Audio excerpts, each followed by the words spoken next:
Assalamualaikum warahmatullahi wabarakatuh.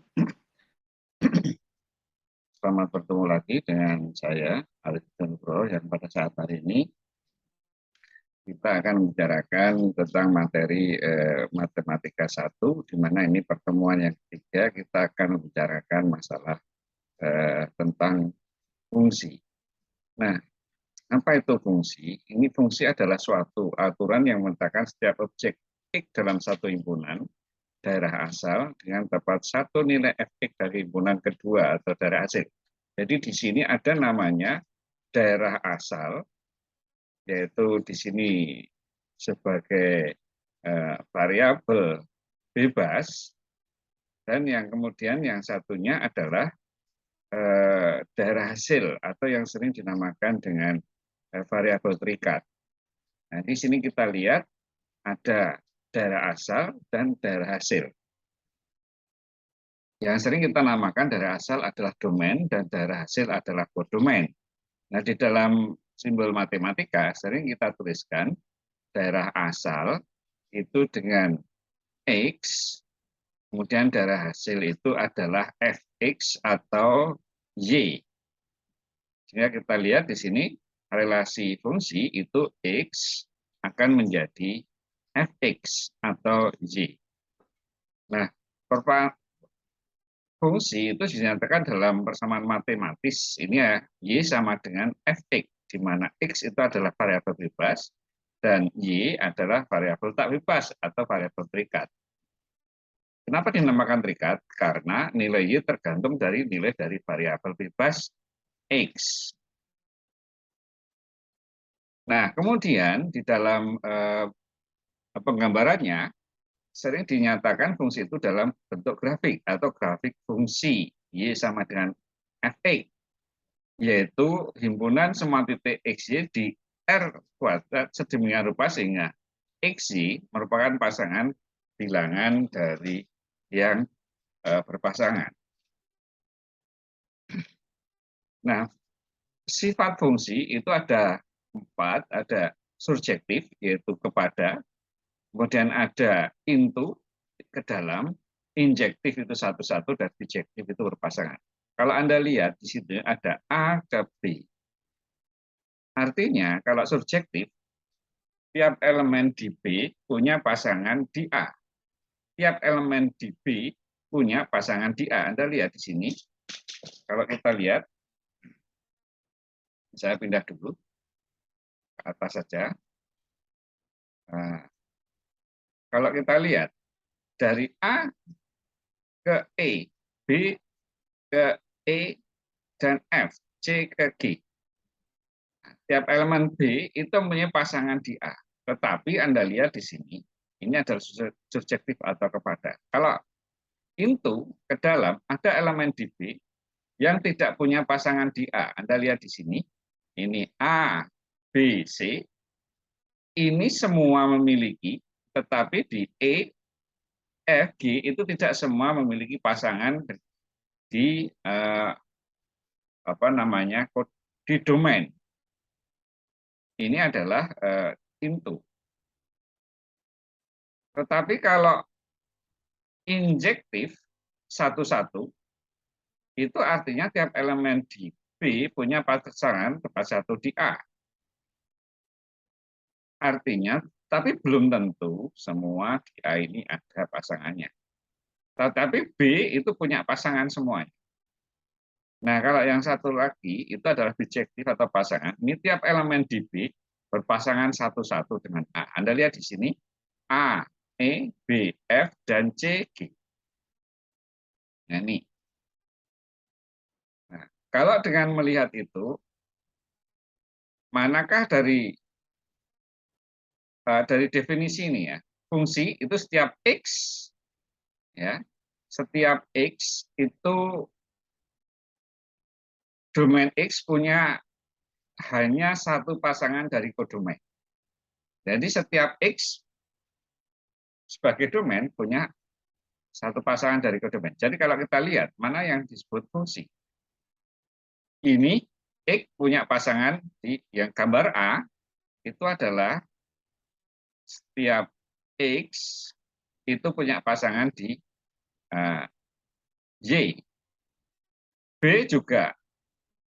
C juga. Nah, kalau Anda lihat antara ini E juga, tetapi Anda lihat dari D dan F, Anda lihat dari X itu punya dua pasangan. Nah, ini makanya yang dibalik. Oke ya, jadi ini ada A, B, C, E itu merupakan suatu bentuk fungsi. Kemudian kita lihat kalau di dalam bentuk persamaan. Ya. Contoh, fungsi ini fx sama dengan 2x plus 5. Tentukan fx untuk domain min 1, x lebih besar dari min 1 dan kurang dari 3, x bilangan bulat.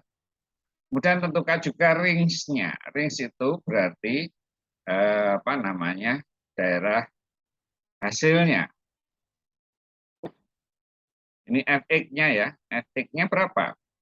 Atau y-nya berapa? Sekarang kita masukkan saja dari min 1 sampai 3, kurang dari 3. Jadi kalau kita lihat x karena ini bilangan bulat, berarti domainnya itu min 1, 0, 1, dan 2. Maka kita masukkan x-nya min 1 ketemunya 3. X-nya 0 ketemunya 5, x-nya 1 sama dengan 7, 2 sama dengan 9. Sehingga Anda lihat, maka kodomainnya itu adalah dari 3 kurang dari fx sampai dengan 9. Ini range-nya. Range. Ya. Oke. Nah, khusus untuk fungsi yang berbentuk akar dan pecahan, kita harus ingat bahwa kalau di dalam fungsi akar, itu tidak boleh, di dalam tanda akar, tidak boleh berharga negatif. Karena kita bicaranya di dalam semesta pembicaraan bilangan real. Jadi, itu syaratnya supaya nanti ada harganya. Kemudian, nilai fungsi kalau itu pecahan, itu tidak boleh penyebutnya berharga 0. Nah, itu dua syarat sebagai domain. Ya, misalkan seperti ini. Kalau fx sama dengan x kuadrat plus 7x min 16, ya, ini domainnya hampir semua bilangan real bisa. Berapapun nilainya, x itu maka ada hasilnya. Namun kalau Anda ketemu dengan bilangan atau fungsi gx yang di dalam marga akar, misalkan di sini x min 3, maka di dalam marga akar itu tidak boleh berharga negatif. Maka syarat dari kodomainnya, domainnya itu berarti x harus lebih besar dari 3. Kenapa? Karena harus positif, 0 atau positif. Itu syarat yang pertama supaya domain itu bisa menghasilkan harga kodomainnya. Kemudian itu kalau dalam bentuk akar.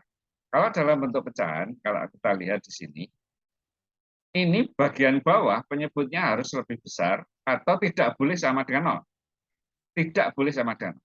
Karena kalau sama dengan 0, berarti tidak punya harga. Misalkan di sini, hx sama dengan 2x min 6 dibagi 5 min x. Maka syaratnya 5 min x tidak boleh sama dengan 0. Artinya x tidak boleh sama dengan 5. Itu adalah domainnya. Ini syarat untuk domain. Ya. Oke, jadi harus diingat bahwa semua itu fungsi itu ada harganya selalu, kecuali kalau kita ketemu dalam bentuk fungsi itu akar dan dalam bentuk pecahan. Nah, dalam bentuk akar dan pecahan, kalau akar tidak boleh negatif, kalau pecahan tidak boleh penyebutnya. Oke, kita lanjutkan. Nah, di dalam fungsi ini kita bicara, fungsi itu bisa dioperasikan, bisa dijumlah. Ya, nomor 1 itu berarti fungsi itu bisa dijumlahkan, bisa dikurangkan. Nomor 2, fungsi juga bisa dikalikan, atau fungsi bisa dibagi, atau juga bisa dipangkatkan. Jadi Nah, operasi di dalam operasi aljabar itu bisa berlaku untuk semua fungsi. Ini misalkan, ini contohnya fx sama dengan 2x min 3 dan gx sama dengan 4 min x, maka ini bisa dioperasikan di jumlah, dikurangi, dikali, kuadrat, ataupun dibagi. Anda bisa lihat contohnya. Kita lanjutkan. Nah, nantinya di dalam kita di engineering, fungsi ini sangat apa ya? Sangat penting karena nanti akan dipakai di dalam mata kuliah yang lain, misalkan di dalam aplikasi termodinamika, maka Anda akan ketemu dengan fungsi yang berhubungan dengan apa namanya besaran-besaran fisika. Misalkan di sini gas ideal, P tergantung dari, nah, berarti ini P itu adalah apa namanya variabel terikat, tergantung dari R itu adalah konstanta, berarti tergantung dari T, P. Nah, ini adalah fungsi rasional. Yang lain misalkan, di dalam aplikasi mekanika, dinamika, misalkan jarak. Jarak itu merupakan fungsi dari waktu dan kecepatan awal. Kemudian ada juga konsentrasi. Ini tergantung juga dari waktu. Nah, sehingga kita bisa membedakan bermacam-macam fungsi, dan kita akan mengenal mana yang variabel bebas dan mana variabel terikat. Kemudian kita juga melihat jenis-jenis fungsinya. Anda lihat yang pertama, yang P itu adalah fungsi rasional. Yang H itu adalah fungsi polinomial. Kemudian yang V itu fungsi irasional. Kenapa? Karena di dalam tanda akar. Kemudian ada fungsi eksponensial. Oke. Nah, fungsi memiliki beberapa jenis. Ada 3 jenis fungsi secara umum. Ada fungsi aljabar, ada fungsi transenden, dan fungsi khusus. Nah, fungsi aljabar dibagi menjadi 2, yaitu fungsi irasional dan fungsi rasional. Di mana di dalam fungsi rasional itu ada linear, kuadrat, polinomial, pecahan, dan pangkat. Sebenarnya transenden kita tahu ada bentuk fungsi eksponensial, logaritmik, trigonometri, siklometri, hiperbolik. Ini beberapa contoh saja ya. Fungsi khusus itu ada konstan, identitas, modulus, parameter, fungsi genap, ganjil, atau bukan genap, ganjil, dan sebagainya. Nah, ini kalau kita lihat ini ada pembagian secara umum itu menjadi 3. Nah, kita berikan contoh-contohnya. Apa itu fungsi rasional? Contohnya, yaitu kalau di dalam bentuk akar. Fungsi pangkat itu X pangkat N. Polinomial gitu ya. Kemudian ada fungsi eksponensial, berarti misalkan 10 pangkat X, 2 pangkat X. Siklometri, ya, misalkan Fx sama dengan arc sin X. Hiperbolik itu cos hiperbolikas X. Fungsi konstan itu fungsi yang apa namanya, misalkan Fx sama dengan 3. Fungsi identitas, Fx sama dengan X atau Y sama dengan X. Modulus, itu berarti di dalam harga mutlak. Fungsi parameter, X tergantung T, Y juga tergantung T. Itu dinamakan fungsi parameter. Fungsi genap, F min X sama dengan Fx, contoh fungsi kosinus. Fungsi ganjil, Fx sama dengan F min X sama dengan min Fx, contohnya adalah fungsi sinus. Nah, ini beberapa jenis fungsi, kita mengenal bentuk-bentuknya dan juga contohnya. Nah, fungsi seperti disebutkan di depan, ada yang ditampilkan dalam bentuk grafik biasanya, supaya memudahkan kita dalam memahami hubungan antara variabel terikat dan variabel bebasnya. Nah, bagaimana cara membuat grafik? Yaitu pertama menentukan daerah asalnya, seperti tadi, domainnya seperti apa, kemudian daerah hasilnya atau variabel terikatnya seperti apa.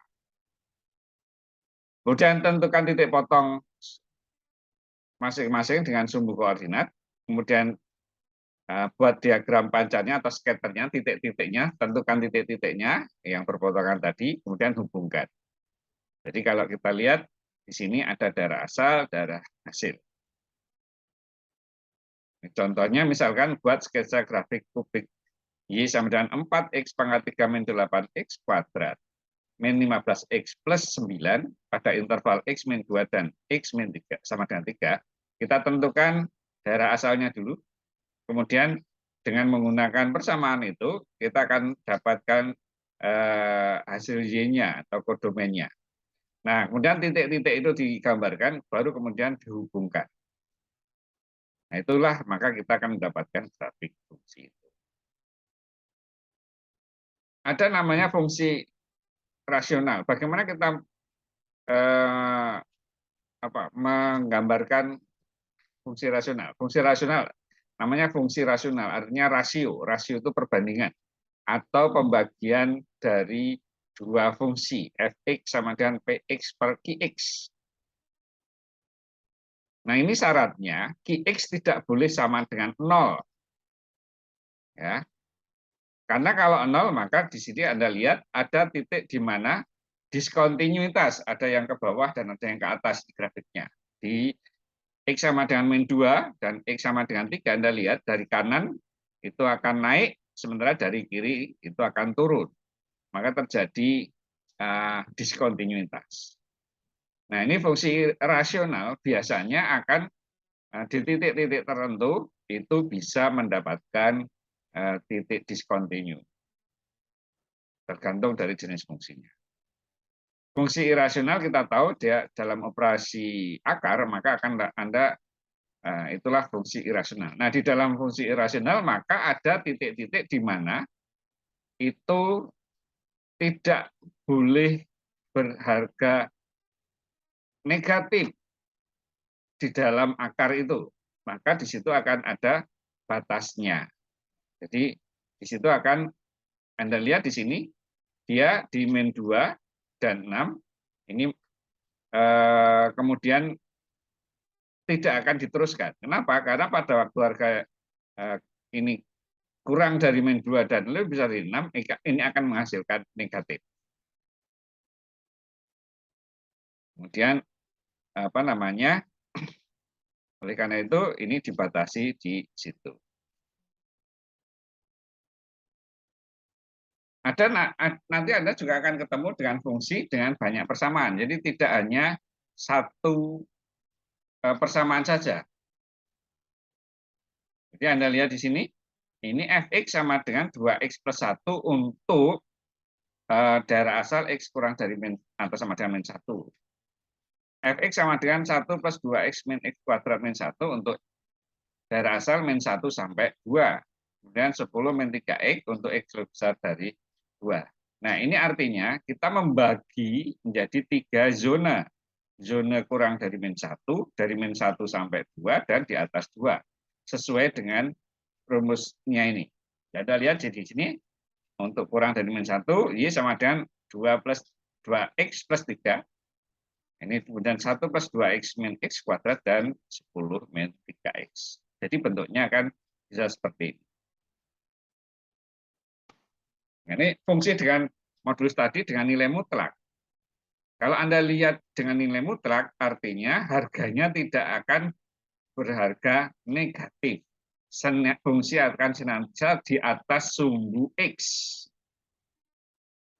Ya, Anda lihat di sini, maka Anda lihat di sini fungsinya akan senantiasa di atas sumbu X.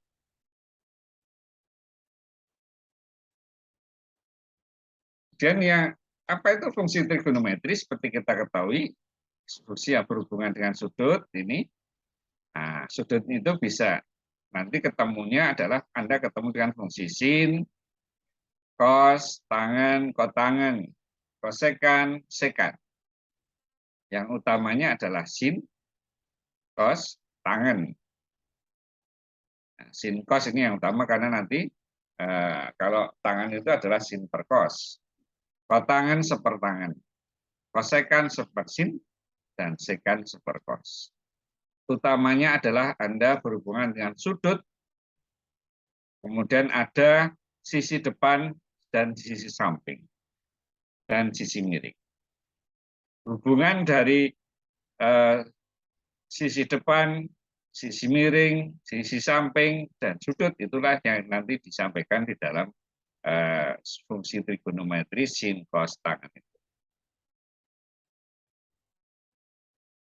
Nah, sering kali di dalam sudut itu dinyatakan di dalam bentuk derajat, degrees, atau dalam bentuk radian. Jadi kadang kita akan ketemu dengan sudut itu dalam satuan derajat dan dalam satuan radian. Nah, kita tahu bahwa 180 derajat itu adalah 1 pi radian. 1 pi radian itu adalah 180. Kalau satu lingkaran penuh, itu kan 2 pi radian. Sehingga 1 derajat itu sama dengan pi dibagi 180. 1 derajat itu pi per 180. Atau 1 radian itu sama dengan 180 per pi. Jadi Anda nanti bisa menyatakan di dalam radian atau di dalam derajat. Nah, di dalam fungsi trigonometri juga sering ditampilkan di dalam grafik fungsi trigonometri ada sin, cos, dan tangan. Anda lihat yang biru itu adalah fungsi sin, yang hijau itu adalah fungsi cosinus. Sementara yang merah itu adalah penjumlahan dari sin dan cos. Oke. Yes, fungsi eksponensial kita tahu bentuknya. Nah, ini fungsi eksponensial. Eksponensial itu misalkan Y sama dengan E pangkat X. Nah, ini inversnya X sama dengan ln Y. E itu bilangan natural 2,7188282 dan seterusnya. Nah, fungsi eksponensial ini akan berinvers dengan fungsi logaritmik. Nah, itu fungsi eksponensial trigonometri itu termasuk dari fungsi transcendent, yang itu bisa bentuknya nanti banyak digunakan dalam getaran misalkan, atau dalam statistik sering digunakan begitu. Ini tadi kita sampaikan bahwa logaritmik natural atau ln itu adalah logaritmik berbasis bilangan E atau E log X. Yang itu kalau digambarkan, Y sama dengan ln X adalah seperti ini. Nah, fungsi trigonometri kalau tadi fungsi logaritmik itu fungsi eksponensial, inversnya. Tapi kalau fungsi trigonometri maka bentuknya adalah seperti inversnya fungsi siklometri, arcsinus. Jadi misalnya Y sama dengan sin X, maka X sama dengan arcsin Y. Jadi ini Y sama dengan sin pangkat min 1 atau dinamakan arcsin X, maka X sama dengan sin Y. Dan seterusnya.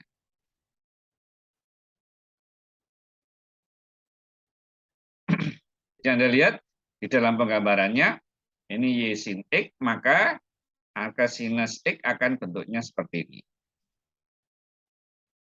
Cos X ini adalah arcsinus X. Tangan X ini arcus tangan. Jadi gambarnya seperti itu. Ini next. Bagaimana kalau tadi itu fungsi dioperasikan dalam operasi aljabar, penjumlahan, pengurangan, pembagian kali. Nah, fungsi juga bisa dikomposisi, artinya digabungkan. bukan ditambah, dijumlah, dikurangi, tapi digabungkan. Ini G komposisi f x, ya, fungsi G dot f x ini adalah f x dikomposisikan ke G. Artinya f x masuk ke G. Jadi Anda lihat ini ada A, B, C. X dioperasikan ke fx, kemudian f dikomposisikan ke G. Anda lihat ini F operatornya, artinya X dioperasikan oleh F, kemudian Fx-nya dioperasikan G. Atau bisa dituliskan G komposisi F.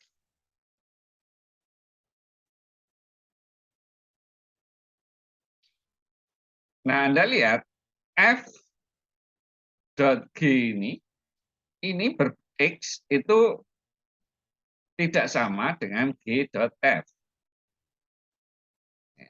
Fgx ini berbeda dengan Gfx. Jadi hati-hati di sini tidak bisa berkebalikan, ya. Ini contohnya fx itu 2x min 5, gx itu 3x plus 1. Kalau f dot gx hasilnya atau f dot gx itu adalah fgx itu menjadi gx-nya itu menjadi x. Nah, jadi ini 3x plus 1 jadi masuk ke dalam 2x plus 2x min 5, sehingga hasilnya 6x min 3. Sementara kalau dibalik ketemunya 6x min 14. Kemudian kalau x-nya 4, maka akan diperoleh 21.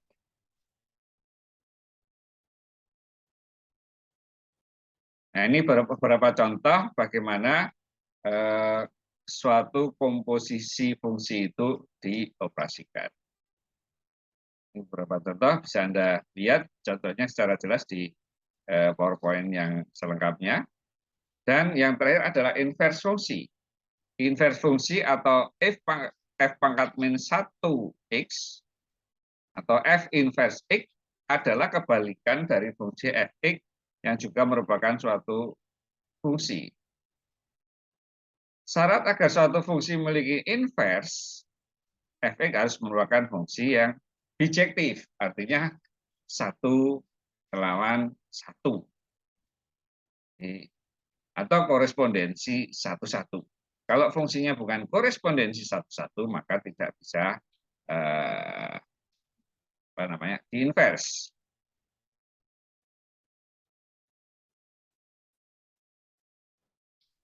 H X sama dengan A, maka H inverse A sama dengan X. Nah, bagaimana pengoperasian atau mencari fungsi inverse itu kita bisa mencarinya, fungsi inverse-nya yaitu dengan kalau kita misalkan fungsi linear ini fx sama dengan 2x plus 1, maka fungsi inverse-nya dari 2x plus 1 itu sama dengan x.